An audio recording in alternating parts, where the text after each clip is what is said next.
Gold trusted gold buyers మీరు తాకట్టు పెట్టిన బంగారాన్ని విడిపించి ఈ రోజు ఉన్న మార్కెట్ ధరకు కొనబడును.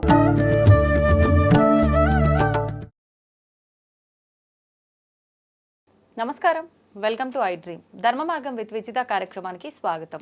ప్రస్తుతం మనతో పాటు ఉన్నారు ప్రముఖ ఆధ్యాత్మికవేత్త జ్యోతిష పండితులు మరెల్ల రవిశాస్త్రి గారు. ఇప్పుడు వారితో మాట్లాడి మరిన్ని విషయాలు తెలుసుకుందాం. నమస్కారం అండి. నమస్తే అమ్మ. ఆధ్యాత్మిక సాధనలో ముందుకు వెళ్ళాలి అనంటే ఏం చెయ్యాలి? ఓం శ్రీ గురుభ్యో నమః. ఆధ్యాత్మిక సాధనలో ముందుకు వెళ్ళాలి అంటే వారు సాధన చేయాలి. వారి సాధన ఎంత బాగా చేస్తూ ఉంటే అంత ముందుకు వెళ్తూ ఉంటారు. అంటే ఆధ్యాత్మిక సాధన చెయ్యాలి అన్న ఆలోచన వచ్చి సాధన చేస్తే ఆ విజయం, ఆ ఫలితం అనేది దక్కుతుందా, లేదంటే ఇంకేమన్నా చేయాల్సి ఉంటుందా? అంటే సాధన చేస్తూ ఉంటే ఆటోమేటిక్గా సాధనలో ముందుకు వెళ్తూ ఉంటారు.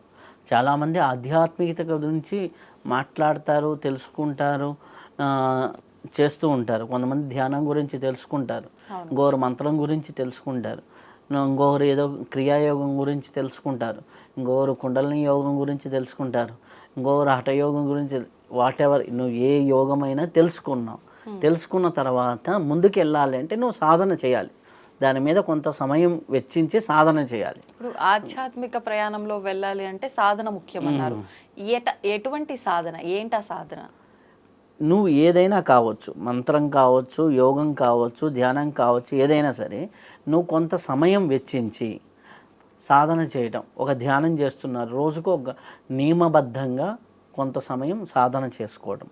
అలాగే ఒక మంత్రం ఉంది, రోజుకి ఇంత సంఖ్యలో చేసుకోవటం. లేదు నేను హఠయోగా చేస్తా అంటున్నావు, నువ్వు కొంతసేపు ఆసన ప్రాణాయామం రెగ్యులర్గా, అంటే నియమబద్ధంగా. ఒకటి రెగ్యులారిటీ, రెండులో సిన్సియారిటీగా సాధన చేస్తుండాలి. ఒకటి రెగ్యులారిటీగా చేయాలి, సిన్సియర్గా చేయాలి. చేస్తూ ఉంటే ఆటోమేటిక్గా ఇవి ఇట్లా సాధన చేసుకుంటూ వెళ్తూ ఉంటే కొంత దూరం బాగానే ఉంటుంది. తర్వాత కొన్ని అడ్డంకులు వస్తాయి. కొన్ని అడ్డంకులు వచ్చి వీళ్ళకి కన్ఫ్యూజన్ స్టార్ట్ అవుతాయి. ఆ కన్ఫ్యూజన్ స్టార్ట్ అయ్యి నేను వెళ్తుంది కరెక్టా కాదా, నేను చేస్తుంది కరెక్టా కాదా. అందుకని ఆధ్యాత్మిక సాధనలో ముందుకు వెళ్ళాలి అంటే 3 స్టెప్స్ ప్రధానంగా చెప్పారు. ఒకటి సాధన ఎంత ఇంపార్టెంటో, రెండోది సజ్జన సాంగత్యం అంతే ఇంపార్టెంట్, మూడవది స్వాధ్యాయం అంతే ఇంపార్టెంట్. అంటే నువ్వు ఒక ఉపాసన కానీ ఒక సాధన కానీ చేస్తున్నావు, నువ్వు ఒక ధ్యానమే చేస్తున్నావు. ధ్యానంలో ఎవరెవరు మహాత్ములు ఉన్నారు, వారు చెప్పిన అంశాలు ఏంటి, వీడియోల రూపంలో ఉంటాయి, హ్యాపీగా వినొచ్చు. లేదా వీలైతే ఆ మహాత్ములు కలిసి సందేహ నివృత్తి చేసుకోవచ్చు. అలా చేసుకుంటూ ఉంటే చాలా అద్భుతంగా ఉంటూ ఉంటుంది. ఇది సజ్జన సాంగత్యం వల్ల ప్రయోజనం. అలాగే వారు రాసినటువంటి కొంతమంది గురువుల్ని కలవకపోవచ్చు. ఇప్పుడు చూడండి, రమణ మహర్షుల వాళ్ళని చాలామంది కలవాల, కానీ రమణలో సాహిత్యాన్ని చదివి ఇన్స్పిరేషన్ అయిన వాళ్ళు చాలామంది ఉన్నారు. ఓకే, అలాగే చాలామంది మనకి దత్తాత్రేయుల వారి చరిత్ర చదివి ఎంతోమంది దత్త సాధనలోకి వచ్చిన వాళ్ళు ఉన్నారు. అలాగే ఒక మహానుభావుడి సాధన చదివి చూసి దాంట్లోకి, అంటే ధ్యానంలోకి వచ్చిన వాళ్ళు ఉన్నారు. ఇప్పుడు పత్రిజీ గారు అయితే మరణం లేని మీరు అని స్వామి రాంపా రాసినటువంటి ఒక పుస్తకం చదివి ఆయన సాధనలోకి వచ్చారు. ఓకే, అట్లా ఎవరు చూసుకున్నా కానీ ఒక సద్గ్రంథ పఠనము అనేది స్వాధ్యాయం. మీరు అదే ధ్యానం పరంగా అయితే ఇది శ్రీ విద్య చేస్తున్నారు. శ్రీ విద్య గురువులు చెప్పిన వీడియోస్ కానీ ఆడియోస్ కానీ వాళ్ళతో, లేకపోతే అటువంటి గురువుల్ని కలవటం కానీ, ఇది సజ్జన సాంగత్యం అవుతుంది.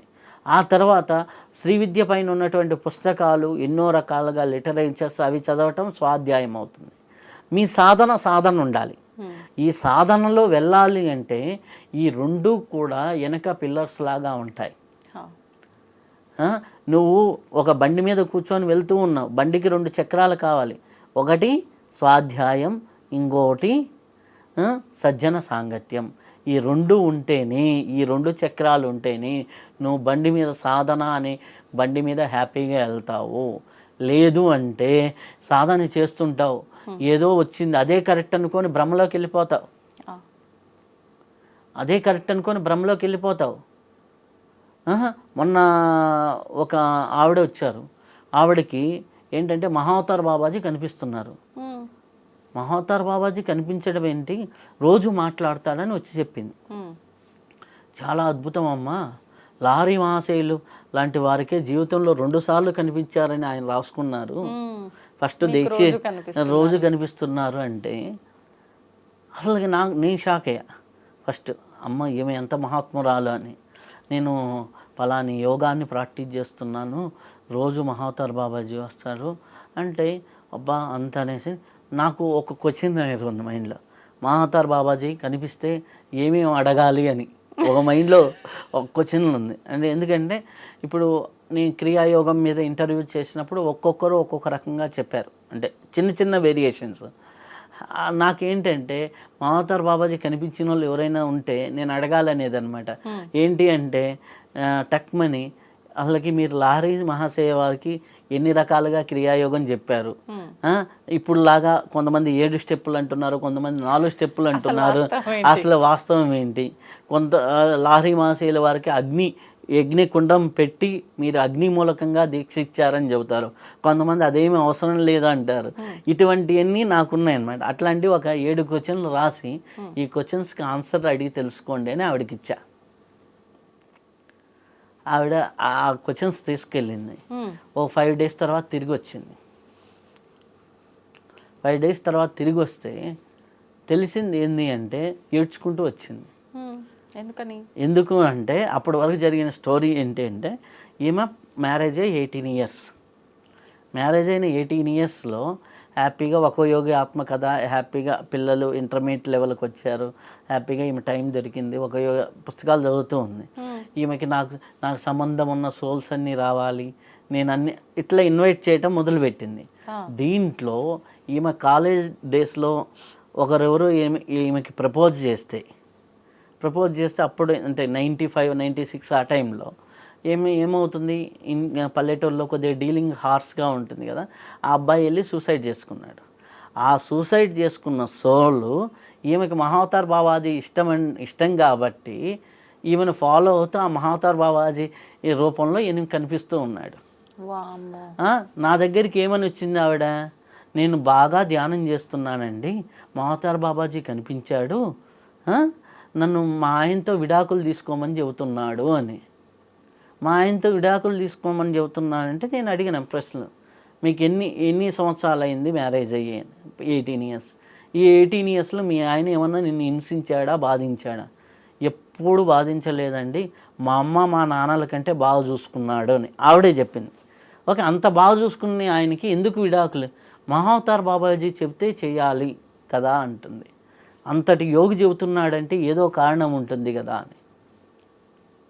నీ దగ్గరికి నెగిటివ్ శక్తి వచ్చిందా, పాజిటివ్ శక్తి వచ్చిందా?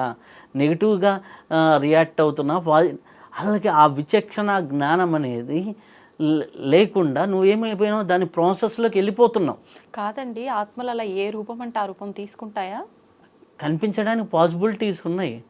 అంటే ఈమె ఫీలింగ్ అది ఆ రూపంలో చూడటము, ఈమె ఫీలింగ్ అంటే ఈమె చేసిన తప్పేంటి అంటే నాకు కనెక్టివిటీ ఉన్న వాళ్ళందరూ రావాలి అనేది అఫర్మేషన్స్ చెప్తారు కదా, అట్లా చెప్పడంలో ఆ కనెక్టివిటీ ఉన్న వ్యక్తి ఏంది, మోహంతో ఉన్న వ్యక్తి టక్మని కనెక్ట్ అయిపోయాడు.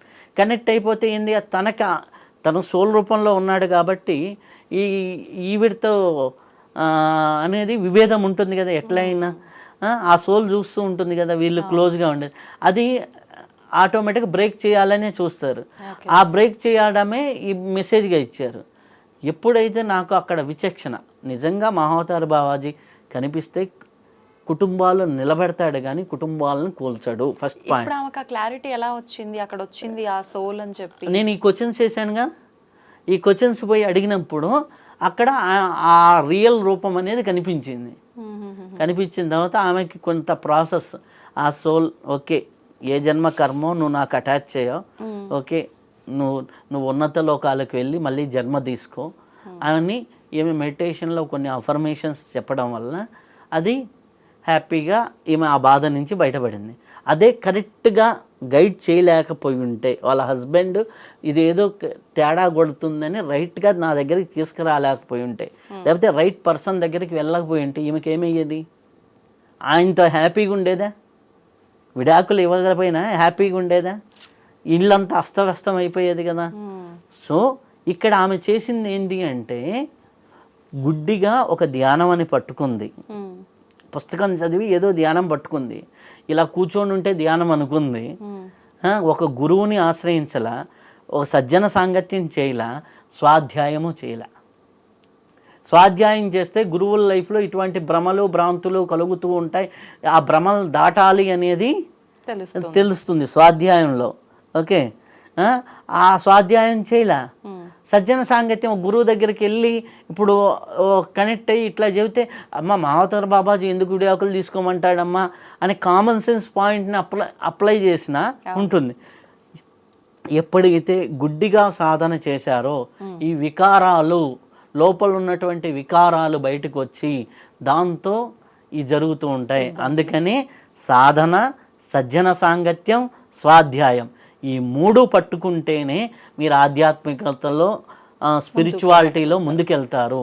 ఈ 3 పట్టుకోకుండా ఓన్లీ సాధన అంటే భ్రమంలో తిరుగుతూ మీరు ఒక నెగిటివ్ మోడల్ అవుతారు స్పిరిచువాలిటీకి.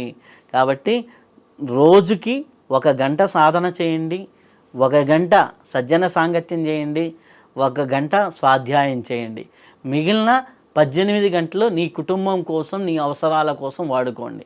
3 గంటల్లో 1 గంట సాధన, 1 గంట స్వాధ్యాయం, 1 గంట సజ్జన సాంగత్యం. సాధన ఇంట్లో చేసుకోండి. స్వాధ్యాయం ఉంది, ఒక ఆడియో పెట్టుకొని హ్యాపీగా నువ్వు ఆఫీస్కి వెళ్తూ వింటూ ఒక స్పిరిచువాలిటీ ఆడియోని ఆఫీస్ నుంచి వస్తూ విను. అలాగే పండుకోబోయే ముందర ఒక మంచి పుస్తకం చదివి పండుకో, కనీసం ఒక 20 పేజీలు. నువ్వు ఏ సబ్జెక్ట్ మీద అయితే సాధన చేస్తున్నావో ఆ సబ్జెక్టుకి సంబంధించిన పుస్తకాలు చదువు. అంటే ఒకరు మంత్ర సాధన చేస్తూ ధ్యానం పుస్తకాలు చదవటం అది కాదు. నువ్వు మంత్రం చేస్తే మంత్రాన్ని చదువు, ధ్యానం చేస్తే ధ్యానానికి సంబంధించింది. అలా యోగుల ఎక్స్పీరియన్స్ని నువ్వు గెయిన్ చేస్తే ఒక అద్భుతం నీ లైఫ్లో వస్తుంది. ఆధ్యాత్మికంగా ముందుకెళ్తావు. లేదు అంటే ఆధ్యాత్మిక ఊబిలో పడిపోయి నీ జీవితాన్ని పాడు చేసుకుంటావు. అద్భుతంగా చెప్పారు, నిజంగా ధన్యవాదాలు.